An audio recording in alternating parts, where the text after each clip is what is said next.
she kept adjusting. That is the part nobody talks about.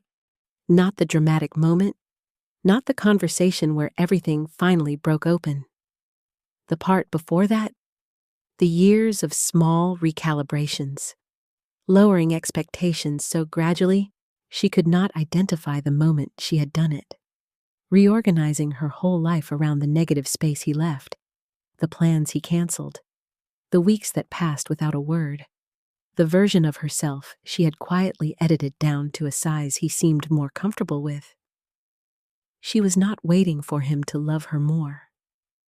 She had already convinced herself he loved her enough. That distinction is where this story actually begins. I do not know where you are watching this. Maybe it is late. Maybe you are supposed to be doing something else right now. But if you have made it this far, I think you already know why this story matters to you specifically. Because most people who click on a video with a title like this are not watching out of curiosity. They are watching because something in that title landed somewhere specific. Not in their chest. Somewhere quieter than that. The place where you keep the things you have not let yourself name yet. There is a particular kind of relationship that does not look like what you expect pain to look like. No shouting. No cruelty. No obvious absence of care. He says, "I love you." He remembers small things. He holds your hand in public. And you love him, genuinely, in a way that does not feel conditional or performative or borrowed from somewhere else. But there is something, a pattern you have noticed and talked yourself out of noticing again, or a temperature you are always checking before you decide how much of yourself to bring into the room. A version of yourself that has been, gradually and without announcement, getting smaller. You do not call it a problem because he has not done anything you can point at, and that is exactly where the confusion lives. I want to tell you about a woman named Renata, 31, careful, genuinely in love with a man named Dorian for 4 years. Not a dramatic story. Not a story about betrayal or deception or anyone being a villain. A story about something quieter and more specific than that. The kind of story you almost cannot tell because the person who hurt you was not trying to hurt you. And somehow that makes it harder, not easier. Before I go further, let me explain something. There is a psychological phenomenon called the sunk cost fallacy. Most people encounter it in the context of money. You have already spent $200 on concert tickets, so you go even though you are sick, because leaving would mean the money was wasted. But the sunk cost fallacy operates just as powerfully, maybe more powerfully, in the context of love. It is called the sunk cost of love. And what it looks like is this. The amount of time you have already invested in a relationship begins to function as a reason to stay. Not the present reality of what the relationship actually is, but the weight of everything you have already given it. 4 years. The birthdays you remembered, the trips you planned around his schedule, the friendships you let drift because he felt uncomfortable around your closest people, the version of yourself you quietly compressed so the relationship would have room to breathe. None of that gets returned when the relationship ends. And the brain, your brain, specifically, knows that. So it generates reasons to stay. Not good reasons. Not reasons based on present evidence. Reasons based on the unbearable prospect of all that investment meaning nothing. Modern analogy. Sitting through the last 2 hours of a film you stopped enjoying because you already paid for the ticket. The film is still bad. The ticket is already spent. Your continued presence does not improve either fact. The reason this matters here is that Renata did not stay for 4 years because she was foolish. She stayed because the brain, faced with loss, performs the most sophisticated accounting you have ever seen. And it is almost always wrong. The villain in this story is not Dorian. I want to say that clearly before we go further, because the easiest version of this story, the version that is least useful to you, is the one where he is the problem and she is the victim, and the resolution is simply that she left. That version is comfortable. It is also not the version that will help you recognize the pattern the next time it activates in your own life. The villain in this story is something older than Dorian. It is a dynamic, a set of behaviors that had been running long before either of them understood what it was. A structure that required one person to be perpetually oriented toward the other, perpetually reading, adjusting, waiting, while the other was allowed to be simply present, simply himself, without the same continuous emotional labor. The villain is the pattern of asymmetric investment. And the reason it is so difficult to name in real time is that it does not feel like a pattern when you are inside it. It feels like love. It feels like patience, like commitment, like being the kind of person who does not give up on someone just because things are not perfect. The brain is very good at reframing the absence of reciprocity as evidence of your own virtue. She had been doing it for 4 years. Renata and Dorian met through mutual friends at a party she had not wanted to attend. She remembered being annoyed at herself for going, and then annoyed at herself for staying, and then completely incapable of leaving because there was this man by the kitchen window who laughed at something. She could not even remember what. And she felt the laugh somewhere in her sternum. They talked for 3 hours. He drove her home. He texted her before she reached her front door. That was the beginning. The part she returned to when things got hard. The part she turned into evidence. Here is the thing about the beginning of a relationship that almost never gets said plainly. The intensity of the beginning is not evidence of what the relationship will be. It is evidence of what both people are capable of feeling. Those are not the same thing. Dorian was capable of intensity, of pursuit, of showing up fully in the early weeks when the relationship was new and the emotional investment was low risk. What he was less capable of, and what took Renata years to let herself see, was the sustained, ordinary, unremarkable work of being a partner in the long middle of a relationship. When it was not exciting, when it required him to show up for her in ways that cost something. He was present in the ways that required nothing from him, and absent in the ways that required something. She did not see it as a pattern for a long time because she was doing what people in love do. She was explaining it. His job was demanding. He had a complicated relationship with his family. He was not the kind of person who found emotional expression easy. He needed space in a way she did not. She was different from him. That was fine. That was normal. Relationships were not supposed to be 50-50 every day. Every individual explanation was reasonable. The accumulation of them, the sheer volume of reasons she had developed over 4 years to explain the consistent pattern, was something she had not yet looked at from a distance. I know you might be doing something else right now. Stop for 30 seconds. What I am about to say is the reason this story is worth telling. There is a specific kind of emotional exhaustion that does not have a name in most conversations about relationships. It is not the exhaustion of someone who has been treated badly. It is the exhaustion of someone who has been doing all of the carrying, of hope, of expectation management, of the continuous low-level work of loving someone who receives that love without fully returning its weight. You are not tired of him. You are tired of the version of yourself that has been perpetually oriented toward him. The version that woke up every morning and before doing anything else, ran a quick assessment of where things stood. Whether he seemed close or distant.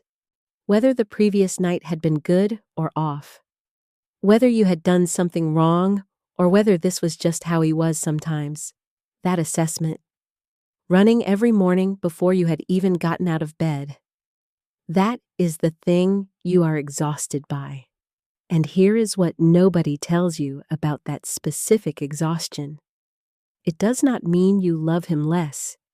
It means you have been loving him in a way that was never designed to be sustainable. Renata kept a record. She did not call it anything.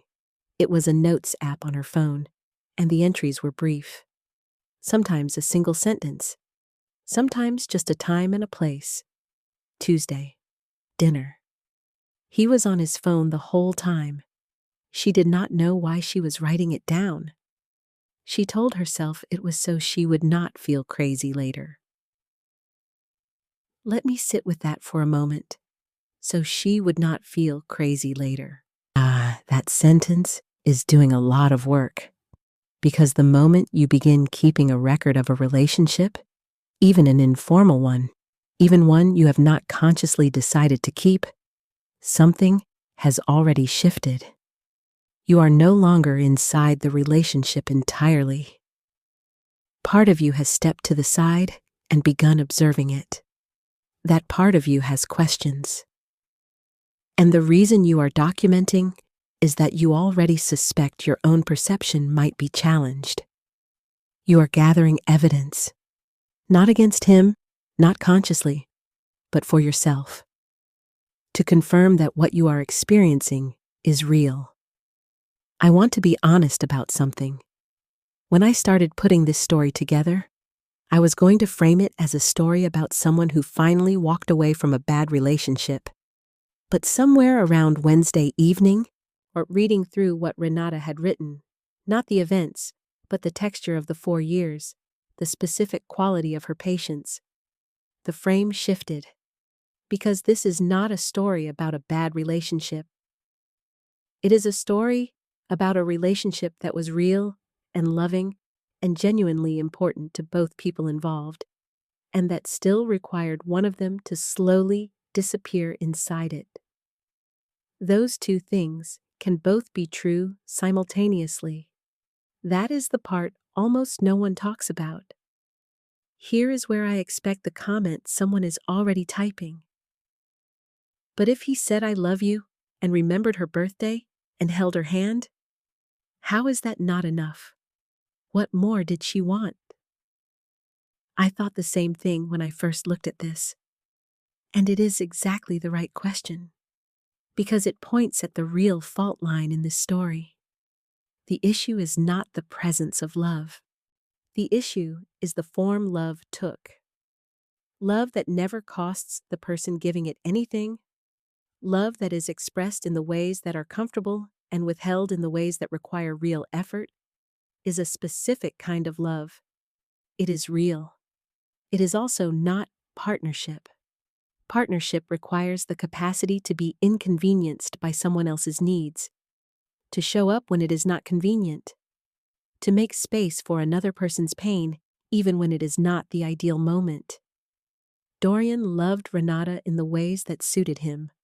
What he struggled with, and what he never fully chose to address, was loving her in the ways that suited her.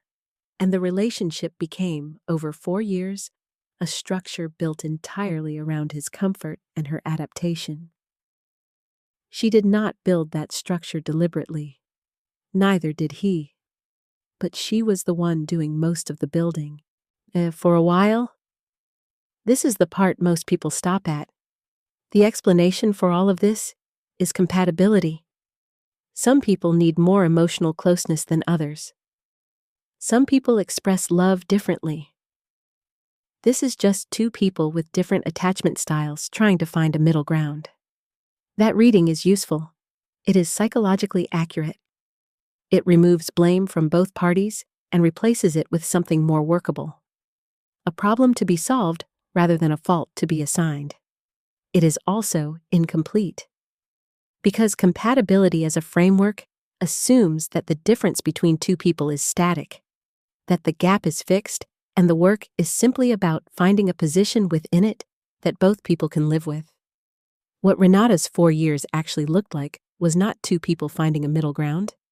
It was one person moving steadily toward the other's position, while the other person remained, more or less, exactly where they had always been. The middle ground had moved, and it had moved entirely in one direction. Her friend Petra was the one who said it first. They were sitting in Petra's kitchen on a Sunday in November. Renata could remember the specific gray quality of the light, and Petra said, very quietly, "I think you have spent 4 years trying to earn something he decided a long time ago he was not going to give you." Renata did not respond. She looked at her coffee cup. The observation did not make her angry. She noted that later as its own kind of information. There is a specific response to a true thing said plainly that is different from every other response. It is not agreement. It is not disagreement. It is not surprise. It is a kind of stillness. The body goes quiet in a way it does not go quiet when someone says something wrong. When someone says something wrong, there is friction, a small resistance, a thing in you that wants to push back. When someone says something true, something that names a thing you have known without letting yourself know it, the body does not resist. It just goes still. Renata went still, and in the stillness, something shifted. This is what I want to call the quiet recognition. Not a breakdown, not a dramatic moment of clarity, a stillness. The moment when the explanation you have been living inside no longer fits the actual shape of your experience. You have not decided anything yet. You have not said anything out loud. But something has changed in the architecture of how you are holding all of it. And once that shift happens, once you have allowed yourself to see the shape of it clearly, you cannot go back to the version where you had not seen it. That is what the quiet recognition costs. Not the relationship, the comfortable version of the story you were telling yourself about the relationship. I want to be honest about where I am standing in this story. I think Renata is right to have left. I think the pattern she was inside was not going to change. Not because Dorian was incapable of change, but because the relationship had reached an equilibrium that was functional for him and genuinely corrosive for her. And equilibria like that do not shift without an external disruption. She was the disruption. But I also think the Steelman version of the counter-argument deserves to be said plainly. Dorian was not performing love he did not feel. He was not strategically withholding. He was not conscious of the asymmetry in the way a more self-aware person might have been. The argument can be made, and it is a serious argument, that he was doing his best with what he had, and that ending the relationship rather than naming the problem clearly and waiting to see if he could meet it is its own kind of failure. I have thought about that argument for a while. Where I land is here. Renata named it.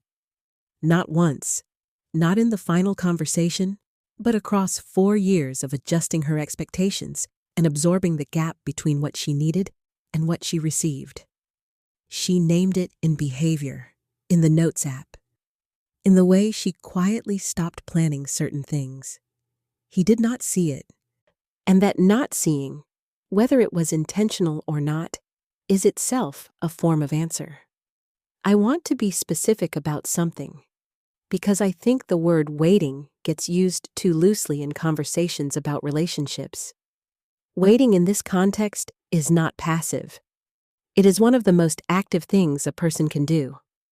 It requires continuous management of your own expectations. A daily decision to believe that the version of the relationship you are hoping for is still coming. That the distance is temporary, that the pattern will shift, that the person you know he can be will eventually become the person he consistently is. It requires you to locate, each morning, the evidence that supports that belief. and to quietly not look at the evidence that contradicts it. That is not weakness. That is the most sophisticated form of hope. And it is exhausting in a way that does not show on the outside, because the exhaustion is not from what is happening, but from the continuous effort of maintaining a specific interpretation of what is happening. Renata had been doing this for 4 years. Here is the thing about the day she stopped waiting. It did not happen because she gave up. It did not happen because she stopped loving him. It did not happen because she finally decided she deserved better. That particular phrase, well-intentioned as it is, has always struck me as slightly off, as though the problem were primarily one of self-worth rather than of structural reality. It happened because something in her became tired in a very specific way. Not tired of him, tired of the version of herself that was always oriented toward him. There is a difference, and the difference matters more than anything else in this story. Because the decision to leave a relationship where you are genuinely loved is not the same as the decision to leave a relationship where you are being mistreated. There is no external permission for it, no obvious injustice to point at. There is only the quiet recognition, the stillness Petra's words created in her, that the shape of who she had become inside this relationship was not the shape of who she actually was. She had been getting smaller, not because he asked her to, because the relationship, in its natural equilibrium, required her to be smaller to function.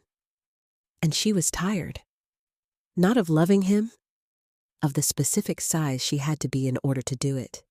If you are still watching, and I think you are because you have come this far, I want to ask you something. Not about Renata, about the version of yourself you have been inside the relationship you are thinking about right now. Is that version smaller than the one that existed before? Not in dramatic ways, not in ways anyone else would necessarily notice, but in the private ways. The things you have stopped hoping for because hoping for them and not receiving them was more painful than simply not hoping. The adjustments you have made to your expectations that you have relabeled as maturity. The version of yourself that wakes up every morning and runs that quiet assessment before anything else, where things stand, whether you have done something wrong, whether today will be different. I am not asking you to do anything with that question right now. I am just asking you to let yourself answer it honestly. That because the honest answer is where this story lives. 6 months before the end, something shifted in Renata without her choosing it. She began doing things without factoring him in. She booked a weekend trip with Petra and felt a brief flicker of guilt, and then nothing. She took on a project at work that required late nights and did not rearrange her schedule. She let a week pass without initiating contact. She was not staging a test. She was not playing a strategic game. She was simply tired. And in the tiredness, the continuous effort of maintaining the relationship, of being the one who reached toward it, quietly stopped. The week became 10 days. He texted on day 11. "Been a while. You okay?" She stared at the message for a long time, not because she did not know what it meant, because she knew exactly what it meant. And she finally let herself know that she knew. He had not noticed for 10 days. Not 10 days of her suffering in silence. Not 10 days of her crying into a journal and waiting to be found. 10 days of her simply not reaching toward him. And the relationship, the 4 years, the hand-holding, the I love yous, the remembered birthdays, had produced 10 days of silence before he noticed she was gone. She was not angry about this. That is the thing I keep returning to. She was not angry. She was finally, clearly, accurately informed. They met for coffee. She was the one who said it. She said it in a quiet voice, Not the voice of someone who had rehearsed, but the voice of someone who had, over a long period of time, arrived at a place of genuine clarity. He looked genuinely surprised. She realized, in that moment, that was perhaps the saddest part. Not that he had not loved her, that he had not been paying close enough attention to see it coming. He said he loved her. She believed him. She said she knew that, and then she said something she had never said out loud before, something she had been carrying, without the right words for it, for a long time. She said it was not enough. She said it without cruelty. She said it without anger. She said it in the way you say something that is simply and specifically true. Not that his love was insufficient as a quantity, but that the form it took required her to be smaller than she actually was. That the relationship had not been built around who she was. It had been built around how much she was willing to wait. He asked if they could try again. She said she had been trying for 4 years. She drove home. She did not cry until the next morning, and when she did, when it finally came, it was not about him. It was about the version of herself she had been. Patient, recalibrated, perpetually adjusting, writing things down in a notes app so she would not feel crazy later. She grieved that version, not with contempt, not with regret, but with the specific tenderness you feel for someone who is doing their best in a situation they did not fully understand. She had been doing her best, and her best, for 4 years, had been oriented entirely in the wrong direction. I almost wish I could tell this story without the ending, because once you understand what was actually happening underneath all of it, you cannot go back to the version where it was just a sad story about 2 people who could not make it work. It is something more specific than that now, and more uncomfortable. Because the pattern in Renata's story, the asymmetric investment, the continuous adjustment, the love that was real and still required her to disappear inside it, is not unusual. It is, in fact, very common. Which means the person watching this who recognized something in it is probably not watching it as a story about someone else. This channel is not for people who want stories tied up cleanly. It is for people whose emotional intelligence is high enough to sit with the version that is actually true. If that is you, you are in the right place. If something in this story landed somewhere specific, if you recognize the pattern, or the exhaustion, or the specific quality of that stillness when a true thing is said plainly, tap like, not for the video, for the relief of having it named without being told what to do about it. Save this one. Not because you need to watch it again right now, but because there will be a moment, maybe tonight, maybe 6 months from now, when you will need the language for something you are currently still explaining away. The save button is in the bottom right. Saved videos live in your library. Now that you understand the pattern of asymmetric investment, the love that is real and still costs you everything, there is a deeper question this story opened that it could not fully answer. Why do some people stay inside a pattern like this for years while others leave early? What is actually operating underneath the patience? That video is next. If there is a specific person in your life right now who is doing the carrying in a relationship, who you have watched adjust and recalibrate and explain and wait, send this to them. Not with a message, just the link. Sometimes the most useful thing is simply to have the thing named. The Notes app sat on her phone for 3 months after they ended. She never read it back. She did not need to. She already knew what it said. The question I keep sitting with, and I do not have a clean answer for this, is at what point does patience become something else? At what point does the willingness to wait for someone's love transform, quietly and without announcement, into the decision to accept its absence. And whether, in the moment that transformation happens, you know, I think she knew. I think she had known for a long time. I think the hardest part of this story is not that she left. It is that she stayed as long as she did, not out of weakness, not out of delusion, but out of the very specific hope that the person she knew he could be would eventually choose to become the person he consistently was. He did not, and she stopped waiting, not with a bang, but with the quiet recognition of something that was always true. There is a moment in this story, the 10 days of silence, the text that arrived on day 11, that I think will land differently for different people watching this. Some of you will read that as the clearest possible confirmation. Some of you will read it as something that could still be explained. Drop which one you are in the comments. Be honest. That answer tells you something.